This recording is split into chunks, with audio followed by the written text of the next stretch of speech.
પુષ્ટિ માર્ગની અંદર આપણે વારંવાર એવું સાંભળીએ છીએ કે અસમર્પિત વસ્તુ મહાન બાધક છે.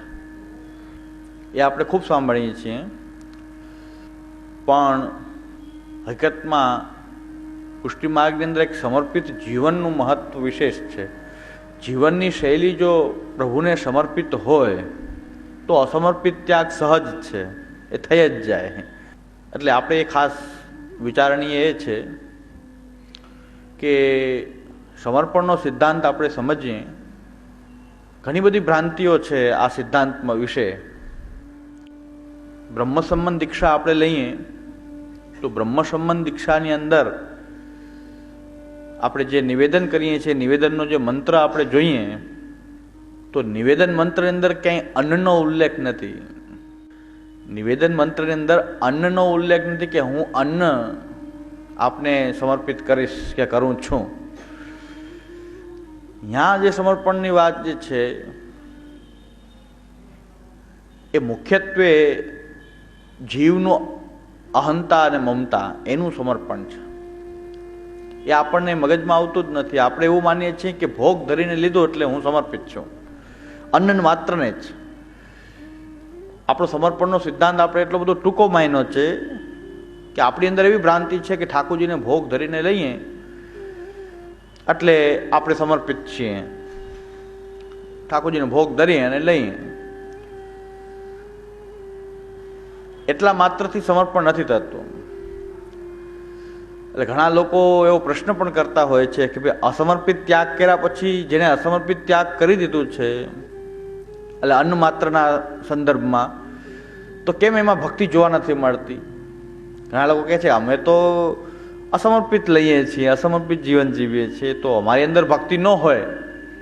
પણ જે ઠાકોરજીને સમર્પિત લે છે, આવો જ પ્રશ્ન લે. સમર્પિત થવું એ શબ્દ ભૂલી ગયા છે આપણે. સમર્પિત લેવું ખાનપાન સાથે સંબંધિત માની સમર્પિત લેવું. સમર્પિત થવું એ શબ્દ આપણે ભૂલી ગયા છે. તો લેવું એને આપણે સમર્પણ કહીએ છીએ. તો નિવેદન મંત્રની અંદર એવું કંઈ પ્રતિજ્ઞા પણ નથી કરી કે હું ભોગ ધરીને લઈશ. નિવેદન મંત્ર આપણે બ્રહ્મ સંબંધનો મંત્ર જોઈએ તો અન્ન માત્રનું નિવેદન નથી કર્યું આપણે, પણ આપણી સાથે જોડાયેલી બધી જ અહંતા અને મમતા જેને આપણે પ્રભુને નિવેદિત કરીએ છીએ. તો આપણે એ સંદર્ભમાં આ સિદ્ધાંતને સમજવો જોઈએ. એની સાથે જોડાયેલી અસમર્પિત વસ્તુ ત્યાગ કયા સંદર્ભમાં છે? આપણે બાહ્ય પક્ષ તો જોતા એવા છે કે ભાઈ અસમર્પિતનો ત્યાગ ઠાકોરજીની સેવામાં એના વિનિયોગ કર્યા પછી એમાં અસમર્પિત દોષ નથી રહેતો.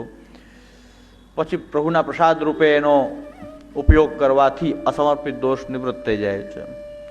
એ સાદી સમજ તો આપણને છે, પણ મૂળ એનો સિદ્ધાંત જે છે કે એમાં અહંતા અને મમતા જે આપણી જે કાંઈ પણ છે એનાથી ઊભો થતો એક સંસાર, અહંતા મમતાત્મક એક સંસાર આપણો એક ઊભો થાય છે.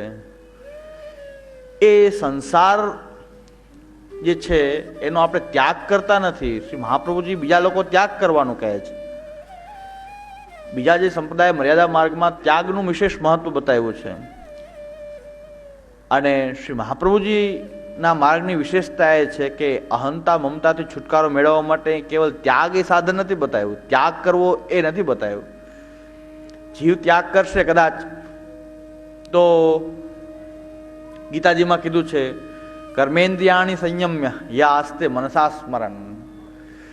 પોતાની કર્મેન્દ્રિયોને એમાંથી રોકશે પણ મનથી એનું ચિંતન કરશે.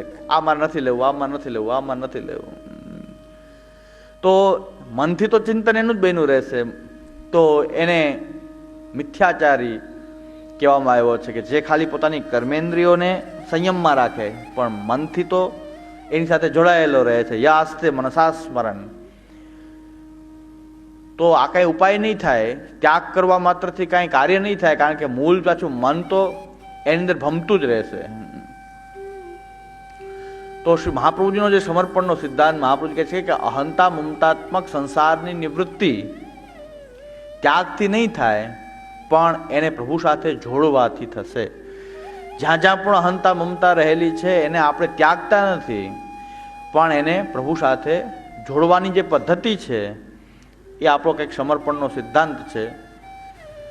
કેટલી બધી ભ્રમણાઓ આપણી અંદર આવી કે ભાઈ અસમર્પિત અન્નને આપણે બાધક માન્યું અને શાસ્ત્ર વિદિત છે. તો શાસ્ત્રમાં પણ અસમર્પિત અન્નનો નિષેધ તો બતાવેલો છે, પુરાણોમાં વગેરે અનેક જગ્યાએ.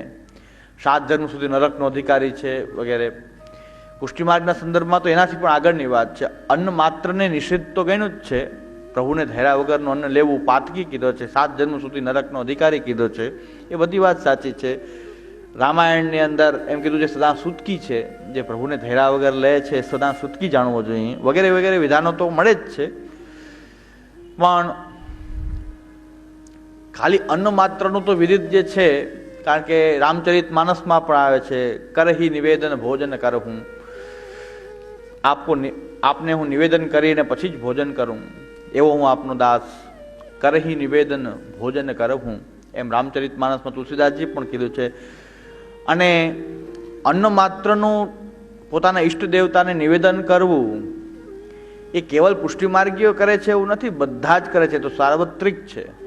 આ તો આપણી જીવનની શૈલીમાંથી હટી ગયું છે. બાકી જે જેના ઈષ્ટદેવ હોય છે બધાને એ નિવેદન કરીને તો બધા જ લે છે. દરેક સંપ્રદાયમાં અન્નને એમને લેવાનો તો કોઈ પણ સંપ્રદાય પૂજા માર્ગ, પૂજા પ્રકારની અંદર બધી જ જગ્યાએ એ ભોગ ધરવાનો પ્રકાર છે. અન્નને નિવેદિત કરીને જ લેવું એ બધી જગ્યાએ બતાવેલું છે. તો એમાં આપણે ખાલી ઠાકોરજીને ભોગ ધરીને લેતા હોઈએ તો કાંઈ વિશેષ કાંઈ નથી. એ તો બધા જ છે, બધા જ કરે છે. અને ન જ લેવું જોઈએ. જે જેની વસ્તુ છે એને ધૈર્યા વગર લેવામાં આવે, કારણ કે પ્રભુની સત્તા છે, પ્રભુ માલિક છે, સર્વ પ્રભુનું છે, અને એમાંથી એને ધૈર્યા વગર લેવું તો એ બધા જ એને નિંદિત માને છે. કારણ કે ઉપનિષદોએ કીધું છે તેન ત્યક્તેન ભુંજિતા, પ્રભુએ જે આપેલું છે એ ગ્રહણ કરવું. અને બીજી એક વાત કહું છું, ગોપીનાથ પ્રભુચરણની સાધન દીપિકા આપણે ગયા વખતે જોઈ તો એમાં બ્રહ્મ સંબંધ પહેલા અન્નને ભોગ ધરીને લેવાનું લખ્યું છે. દાસ્ય ભક્તિ બતાવે છે, તત્પ્રસાદૈક ભોજનમ. તો પછી બ્રહ્મ સંબંધિત આવશ્યકતા નથી, ભોગ ધરીને લેવા માત્ર તો એમ કીધું છે કે ભાઈ ભોગ ધરવો તો એ સેવા ન બિરાજતી હોય ત્યારે પણ એ પૂજાની અંતર્ગત ભાગવતજી વગેરેનું પૂજન કરે, ઠાકોરજીનું પૂજન કરે.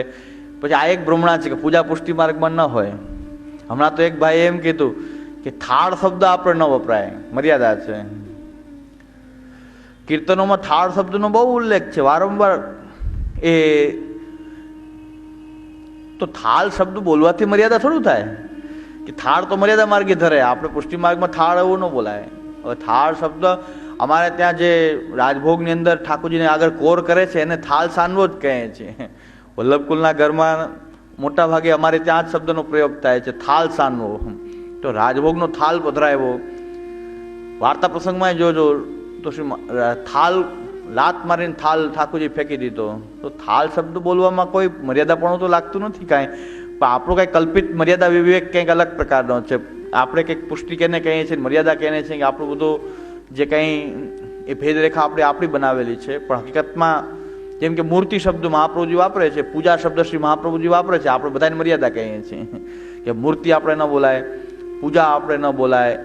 મહાપ્રભુજી પૂજા શબ્દનો પ્રયોગ કરે છે, ભક્તિવર્ધનીમાં જ કરે છે, પૂજયા શ્રવણાદિભિ, સેવાને પૂજા શ્રી મહાપ્રભુજી કહે છે.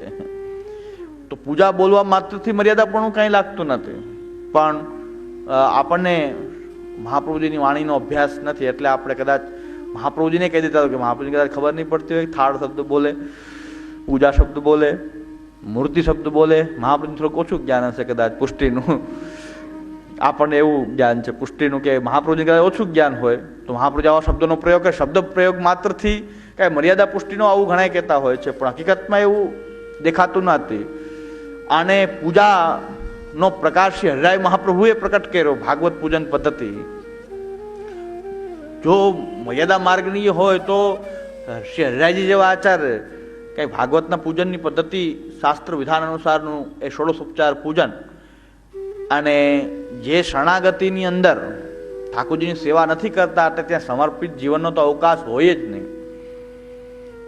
પણ એને અન્ન તો શરણાગતે પણ પ્રભુને ધરેલું નિવેદિત કરેલું અન્ન ગ્રહણ કરવું જોઈએ, કારણ કે એ તો સુવિદિત છે, શાસ્ત્ર વિદિત છે.